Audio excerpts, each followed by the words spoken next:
Dios les bendiga, queridos hermanos. Una vez más estamos aquí para compartir el fin de esta nueva materia que estuvimos viendo este tiempo, libro de Éxodo. Espero que haya sido de bendición y que sobre todas las cosas entienda de que lo que estamos viendo es apenas una base que va a ser para nuestros próximos estudios acerca del libro de Éxodo, del Pentateuco y también obviamente del Antiguo Testamento. Eh, Habíamos quedado en la clase pasada donde el pueblo de Israel iba a ratificar el pacto donde Dios había prometido ya de que Él iba a ser su Dios y que ellos iban a ser su pueblo especial. Pero faltaba el compromiso del pueblo de Israel. Entonces habíamos visto que mediante un pacto de sangre de un animal, de un becerro, iban a quedar ligados a que Dios iba a ser, valga la redundancia, su Dios. Entonces, una ceremonia muy increíble, muy hermosa. De esta manera el pueblo de Israel iba a quedar ligado. Ahora vamos a tener en cuenta de que el pueblo de Israel aún estaba en proceso, así como nosotros muchas veces le prometemos a Dios: Dios, te amamos, vamos a ser tuyo y gloria a Dios y todo lindo. Pero llega un momento en nuestras vidas que tenemos esos tropezones y uno dice: pero si ayer estuve en el culto y le dije cosas hermosas a Dios y hoy metí la pata. El pueblo de Israel iba a pasar algo parecido. Moisés, después de haber sido ratificado el pacto, Moisés iba a estar con Dios, ellos dos solos iban a estar hablando, y llegó el momento en donde el pueblo de Dios no iba a aguantar obviamente que regresara Moisés. De hecho, ellos pensaban de que a Moisés le había pasado y que no iba a volver más. Estaba, ya habían pasado casi 40 días que Moisés estaba, y de repente había gente idólatra todavía en medio que iba a arrastrar a todo el pueblo, y fueron a consultar a Aarón directamente, fueron a, a presionarlo, y le decían, bueno, te lo estoy parafraseando la historia, después en Éxodo 31, versículo 18 hasta el capítulo 34, versículo 35, vamos a ver que este pacto que ellos habían hecho iba a ser violado, iba a ser traicionado. Obviamente Dios en su misericordia lo renueva, pero en el capítulo 31, versículo 18 al capítulo 32, versículo 6, iba a haber un capítulo oscuro donde el pueblo de Israel iba a traicionar a Dios, y recién nomás había declarado de que Dios iba a ser su Dios y que él iba y que ellos iban a comprometerse con él. Fueron ante Aarón y los israelitas habían quebrantado el pacto divino. ¿Qué hicieron? El becerro de oro. La famosa historia: vinieron delante de Aarón. Aarón, un líder flojo, representa un liderazgo flojo cuando iba a permitir esta idolatría. Cuando el liderazgo es permisivo, corre peligro de caer en idolatría. Lo íbamos a ver con Aarón. Él inmediatamente quiso complacer al pueblo de Israel. Obviamente, me pongo en su lugar, mucha presión, todo el pueblo se le venía encima, y le dijo: danos algo para adorar. Y bueno, usted conoce la historia. Aarón les pide todas sus pertenencias de oro, hace un becerro de oro y empiezan a adorar. Obviamente Dios estaba, mientras hablaba con Moisés, yo me lo imagino a Dios, se estaba agarrando la cabeza diciendo, mira lo que están haciendo esto. Como les decía, ¿no? Muchas veces, gloria a Dios, te amamos Dios, te vamos a servir. De repente pasa algo y al otro día vos decís, ¿cómo es posible? Si ayer estuve haciendo esto y esto y bueno, nos pasa. Pero nosotros no debemos perder el tiempo de arrepentirnos, no condenarnos, sino arrepentirnos y pedir perdón. Eh, Dios, Dios está enojado, empieza a destruir prácticamente a todos los que eran el centro de la idolatría. Y vamos a ver una característica en el capítulo 32, versículos 15 al 29. Vamos a ver, perdón, capítulo 32, versículos 7 al 14, una intercesión. Moisés iba a orar su pueblo, por su pueblo. Su intercesión iba a estar basado en la naturaleza de Dios y en su palabra. Moisés le iba a recordar, por así decirlo, a Dios: si lo seguís matando, todos se van a burlar de vos, de que no pudiste cumplir, que ibas a ser una nación. Y Moisés estaba apelando a esto. Obviamente Dios estaba muy enojado. Recién nomás habían aceptado de que Él sea su Dios y ya lo estaban traicionando.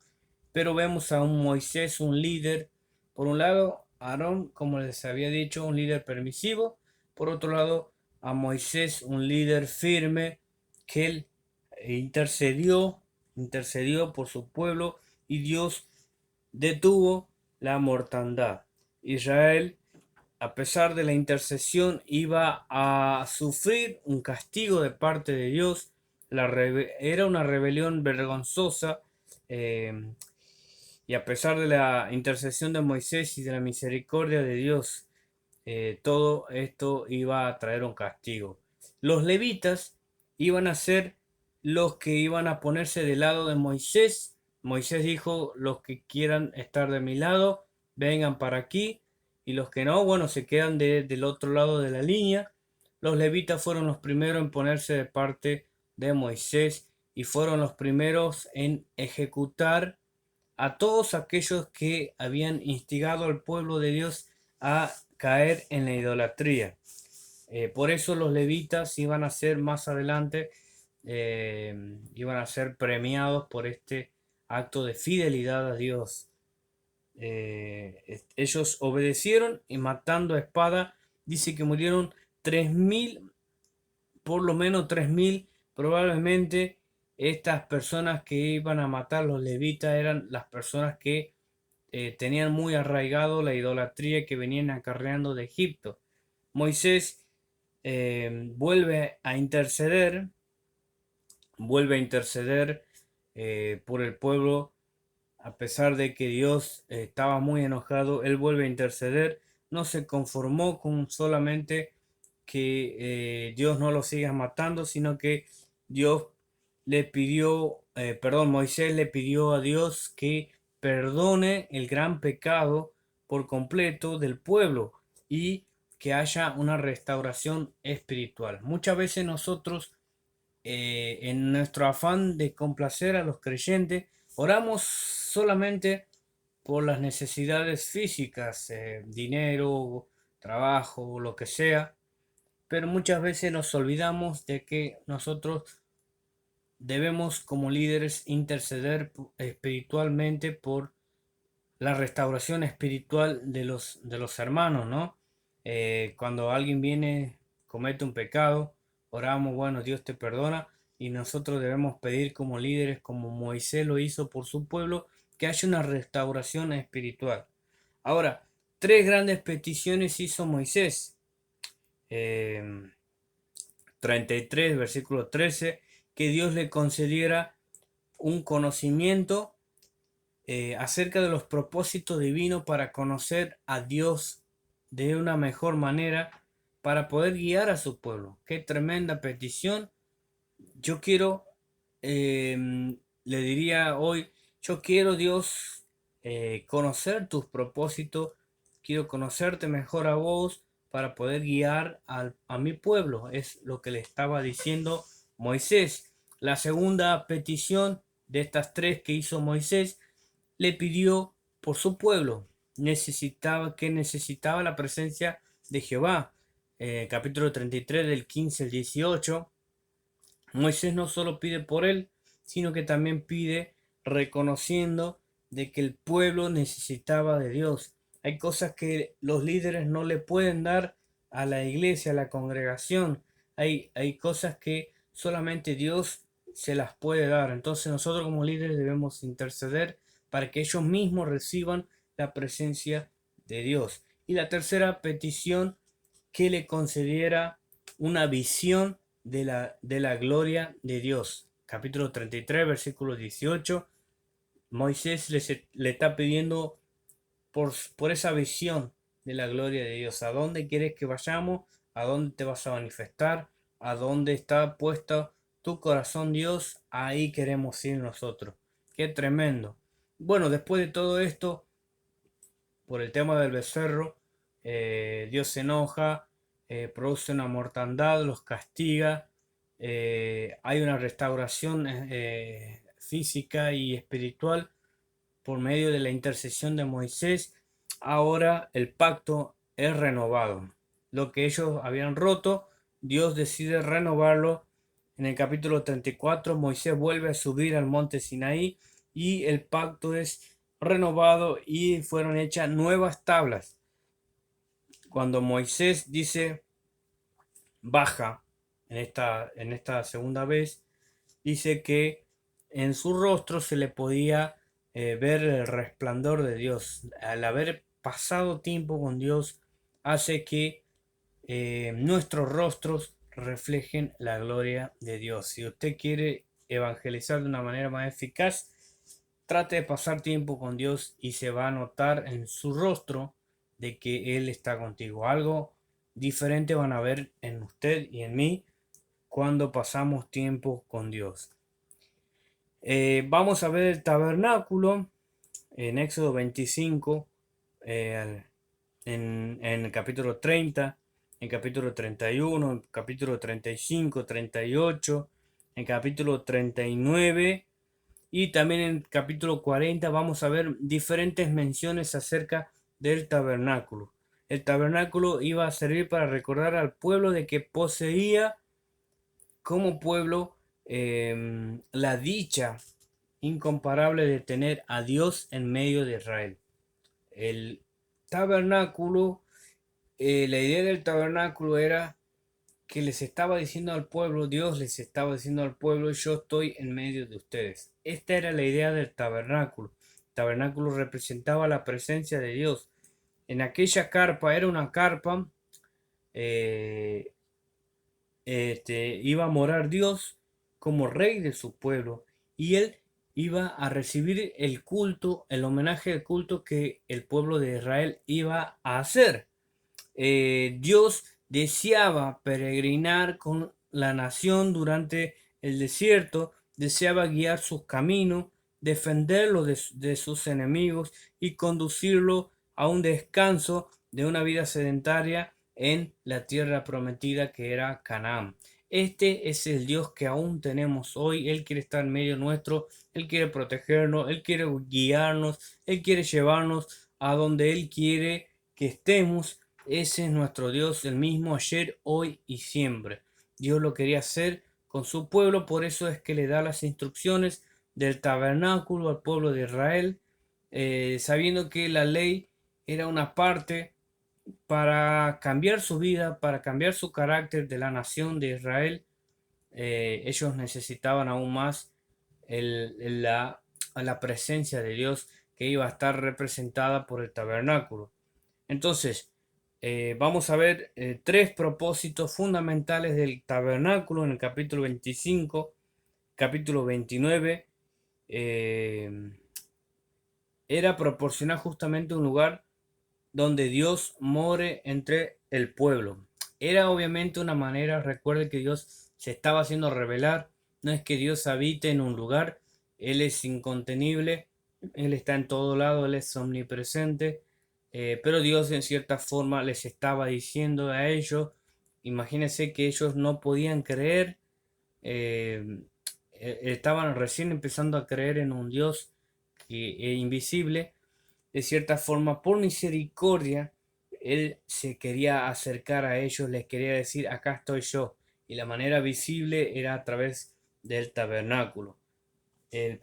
Otro propósito del tabernáculo es el centro de su vida religiosa, de su vida moral, de su vida social.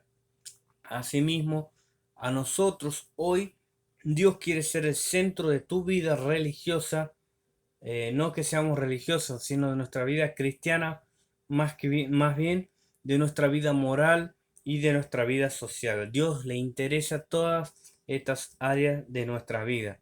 Y también el tabernáculo iba a representar grandes verdades espirituales que Dios quería grabar en la mente del pueblo de Israel, tales como su majestad, su santidad, su proximidad, y la forma de acercarse a un Dios santo.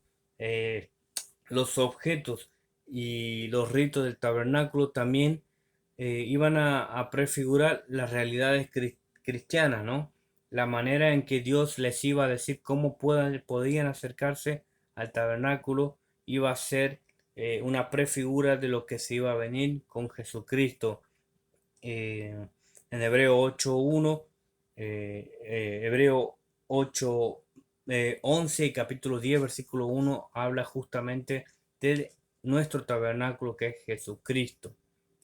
La construcción del templo, del tabernáculo, fue construido con las ofrendas voluntarias. Dios deseaba ver un corazón bien dispuesto. Esta construcción, el tabernáculo, tenía que ser algo que nazca de ello. Dios deseaba que en sus corazones estén dispuestos a ofrendar. Y es increíble porque dice la Biblia que Dios a nadie forzó a dar nada. Se necesitaban metales, materiales, telas de toda clase, todos podían dar según lo que tenían. Y lo más lindo que los israelitas estaban dándolo con mucho gozo y generosamente, tanto que en el capítulo 36, versículos 5 al 7, dice que se tuvo que suspender la ofrenda porque ya era demasiado. Qué lindo sería que hoy Dios, que los pastores hoy en día, muchas veces las iglesias que tenemos que estar insistiendo con esto de las ofrendas, del diezmo, será, no será, que tengamos esa actitud de traer nuestras ofrendas y nuestros diezmos con gozo, generosamente, sin tener que alguien estar forzándonos desde adelante a que traigamos lo que a Dios le corresponde, porque todas estas cosas nos da Dios. Nos da Dios, todo lo que tenemos es de Dios, y que mediante esta actitud de ofrendar y diezmar podamos reconocer que le debemos todo a Dios. Bien, y había algo más que Dios le iba a pedir, además de estas cosas que ellos poseían. Dios necesitaba, capítulo 35, versículos 25 y 26, léalo por favor. Capítulo 36, versículos 2 y 4. Aparte del dinero, aparte de estas ofrendas, necesitaba gente que tenga conocimiento y que pueda trabajar estos ciertos materiales. Es decir, gente con capacidades.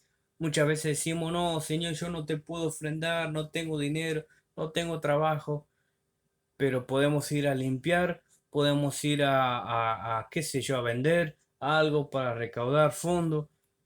Capacidades, hay millones, la multiforme gracia de Dios.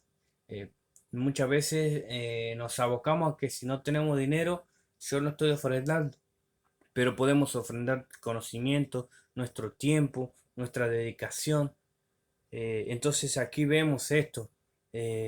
Todo lo que el que diseñó el tabernáculo fue el mismo Dios que le dio el detalle. Todos los detalles eran de acuerdo a lo que Dios le había mostrado a Moisés en el monte, cuando él estaba hablando cara a cara con Moisés. Ahora, el tabernáculo tiene un simbolismo. eh, Representa obviamente la presencia de Dios. Para los israelitas era un lugar, el lugar santísimo y el propiciatorio representaban la presencia de Dios. El acercarse a Dios, los enseres en el patio del tabernáculo enseñaban cómo el hombre puede acercarse a Dios y restaurar la comunión con Él.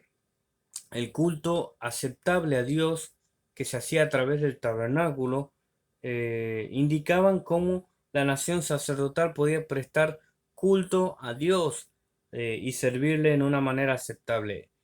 Obviamente el Hijo de Dios, la idea central del tabernáculo era que Dios habitaba entre su pueblo. Bien, y por último vamos a ver en el capítulo 40, versículo 34 a 38, vamos a ver, con esto va a terminar el libro de Éxodo, perdón, un hecho tan increíble. Terminaron de construir, era algo increíble lo que habían hecho, el trabajo, la dedicación, el gozo, la coinonía que había ahí, era una sola cosa. Israel cumplió al pie de la letra las instrucciones divinas en cuanto a la construcción del templo. Moisés terminó la labor. Cuando Moisés terminó la labor, según lo que Dios les había mandado, eh, vino la nube que había guiado a Israel, se acercó y descansó sobre el tabernáculo. Era una manifestación visible de la presencia de Dios y allí permaneció en el tabernáculo. Es algo increíble. Dios mismo se hizo presente de una manera visible. Obviamente Dios eh, es un ser espiritual, pero muchas veces por misericordia, por amor, se nos hace visible de diferentes formas que quizás no vamos a entender nunca, pero porque nuestra mente es finita, pero Dios en su misericordia, en su amor, se hace visible a nosotros. Cuando Moisés procuró entrar al lugar santo, una vez que desciende la nube que los había guiado, Moisés intentó entrar, pero no podía. La gloria, la gloria tanto la nube como la gloria representaba la gloria de Dios. Era algo tan fuerte que no podía entrar. La gloria mayor del tabernáculo no se encontraba en las cortinas, no se encontraba en el oro, no se encontraba en la plata que constituía todos los materiales del tabernáculo, sino lo más importante era la presencia del Dios viviente. Entonces, así el libro de Éxodo termina con el cumplimiento de la promesa que en Éxodo 29, versículo 45, Dios les había dicho a Israel: habitaré entre los hijos de Israel y seré su Dios. Entonces aquí termina de esta manera el libro de Éxodo, Dios cumpliendo su promesa de yo habitaré en medio de ustedes. De esta manera termina el libro de Éxodo. Es algo hermoso donde vamos a disfrutar. Después ahí en sus apuntes pueden ver algunas imágenes de cómo era el tabernáculo. Entonces termina Dios diciendo, haciéndose presente, cumpliendo su promesa de que Él iba a estar en medio de ellos. Bien, de esta manera terminamos con la materia del libro de Éxodo. Recuerden, todas estas cosas que hemos estado viendo, léalo, por favor, revíselo, sáquese todas las dudas. Es algo tan hermoso desde la salida de Egipto hasta la nube, la presencia de Dios habitando en medio de su pueblo. Es algo increíble. Recuerde la escuela del desierto por la que tuvo que pasar, el fracaso que tuvo Israel al no creerle a Dios. Eso lo vamos a ver más adelante. Ellos tuvieron muchas pruebas, hubo muchas quejas, pero Dios siempre estuvo dispuesto a perdonarlos, a enseñarlos, a amarlos. Hubo momentos como en el becerro de oro que estuvimos viendo, que Dios se enojó, pero era algo ya el colmo. Aún así Dios tuvo misericordia y no los destruyó completamente. Dios es un Dios misericordioso, tal punto que Él cumple sus promesas. Dice, yo voy a estar con ustedes, y Dios te quiere decir a través de este libro, una vez más, que puedas entender de que Dios está contigo, Dios está en medio de tu vida. Y yo le doy gracias a Dios por esta materia, porque a través de esta materia podemos ver de que la presencia de Dios viene a habitar en medio de nosotros, a pesar de que somos pecadores, de que somos infieles. Yo te animo, mi querido hermano, ahí a donde estás, que puedas tener este momento de oración. Padre, te doy gracias en esta hora por esta hermosa materia. Gracias por recordarnos que tú estás en medio de nosotros, a pesar de que muchas veces te faltamos, Señor.